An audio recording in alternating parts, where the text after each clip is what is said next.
this brings to mind Coach Belichick and Mr. Kraft. Do you feel appreciated by them, and do they have the appropriate gratitude for what you have achieved? I plead the fifth. More information has been released and reported on why Tom Brady left the Patriots. Some of it includes some juicy details on what went down in the final hours before the decision was made. We're gonna dive further into what happened, and then we'll go over why he picked the Buccaneers. This video is acting as a sequel to my last video, so I suggest you watch the first part first. Link will be in the description. As we talked about before, one of the primary reasons for the split was the man Brady was always linked to, Bill Belichick. And if you watched the Patriots last year, you could tell Brady was extremely frustrated with the offense and the players on it. According to ESPN, Brady told friends that he felt Belichick had taken the offense for granted because of how good it had been for so long. Brady told NBC earlier this past season that he was the most miserable 8-0 quarterback in the NFL. And from there, he'd only get more miserable as the Patriots dropped 4 games in the final half of the season and lost in the wild card round. After that early elimination, the gates had never been wider for someone to come in and swoop up the 6-time Super Bowl champ.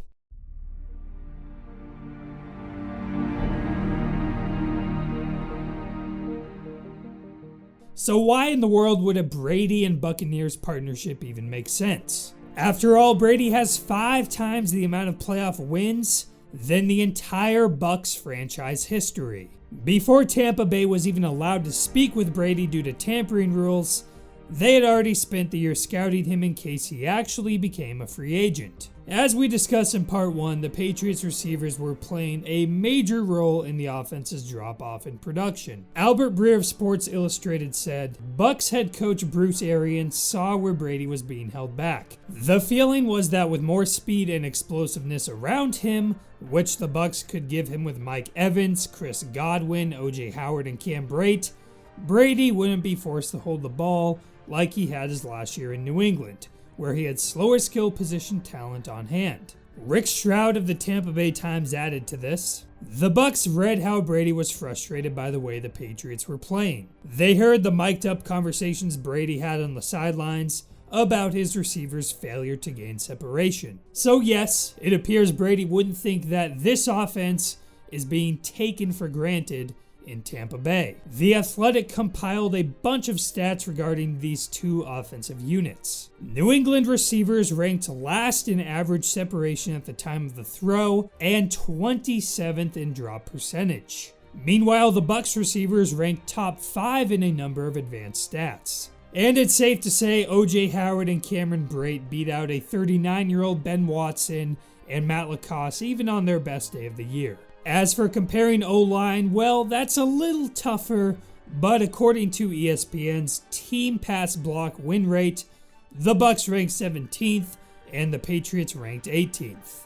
And Sport Radar had the 2 quarterbacks being pressured within 2 percentage points of each other, so there isn't really any question that Brady will be fitting into an upgraded offense. But Brady still did his research on that front. Stroud said, Arians and Bucs GM Jason Light were taken aback a bit by the level of research Brady had done, having thoroughly studied the Bucs offense and personnel while explaining, then showing that he'd kept an eye on Arians' offense through the years. Brady even said during the Bucs press conference call that he'd been paying attention to Arians' offense for a long time. This shouldn't come as too shocking. I think all great quarterbacks and students of the game investigate and watch what other teams are doing to see if they can add anything to their own game. What matters in this, though, is that Brady likes what he saw in Arians' offense. Even though the long-range game they play is quite a bit different than the quick decision-making one the Patriots play.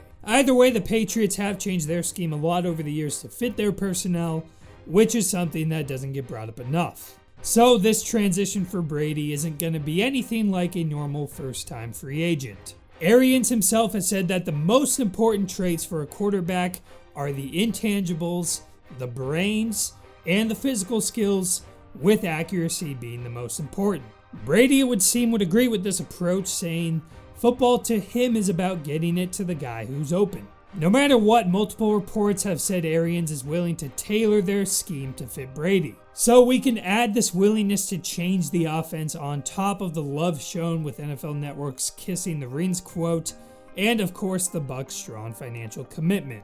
The Patriots were still pushing for the year-to-year plan, while the Bucs were offering multiple years. And I'll say this, a lot of commenters on the first video seem to be overrating just how much money mattered to Brady. Stroud said Brady never talked about money. In fact, it was last on the list of priorities that his agent Donald Yee had to discuss when the Bucs called at noon on Monday as the NFL's free agent negotiating period began. And Breer backed this up too. Brady wanted a 2-year commitment backed by guarantees.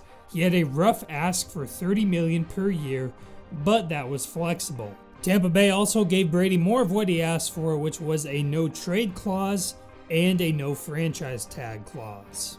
And just a side note, that means Brady is also preparing for the possibility of playing beyond this deal, whether that be with the Bucs or not. He said in recent years that his target age is 45, and this plan would go right along with that, as he would be 44 when this contract expires, leaving one more year to do whatever he would like. Light said during the conference call that going after Brady was the team's #1 priority, and he knew Brady would be a perfect fit for the organization. He also made sure to mention Brady's transformative effect on the locker room too. Basically, the Bucs are giving Brady everything he wanted: security, respect, and an offense that won't play second fiddle to the defense when it comes to acquiring talent. At least according to Brady. Which brings me to my next point. The Patriots are so tight on cap space that now their defense is losing talent too.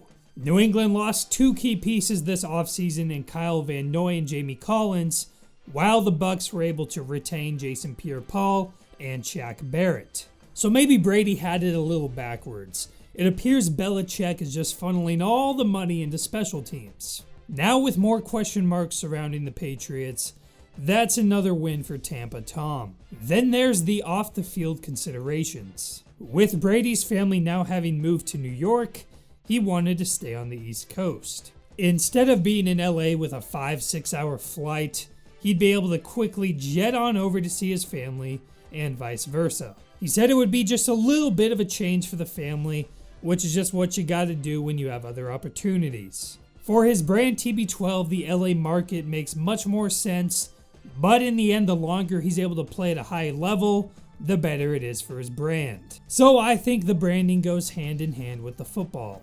Winning sells.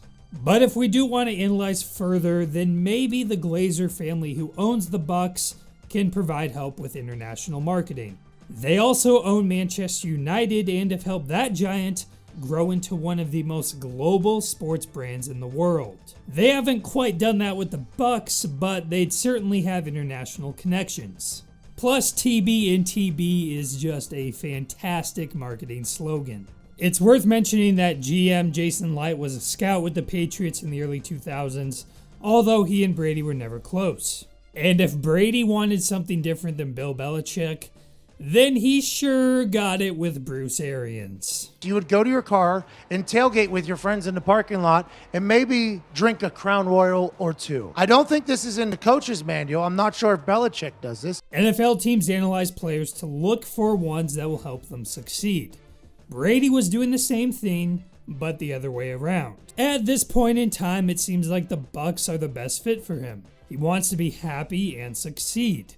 And that meant leaving the place he's called home for 20 years. The Athletic's Mike Lombardi, who used to work for the Patriots, had his own take, calling Brady's decision to leave just human nature. What is remarkable and a tribute to those involved is that this parting of ways did not occur sooner. Most players eventually get tired of hearing the same voice, the same message, and not before long tune everyone out. It's one of the reasons some coaches are more suited for college coaching over the NFL. They need graduation, a new crop of players to come in so that their messaging does not get stale. So I think that's a testament to both Belichick and Brady's successful player-coach relationship. But lots of things changed, and now after signing with the Bucs, Brady just seems rejuvenated. Before this video ends, I'll leave you with one final quote from the Tampa Bay Times. There was only one request Brady had after he had signed. He wanted the phone numbers of all his new Bucs teammates.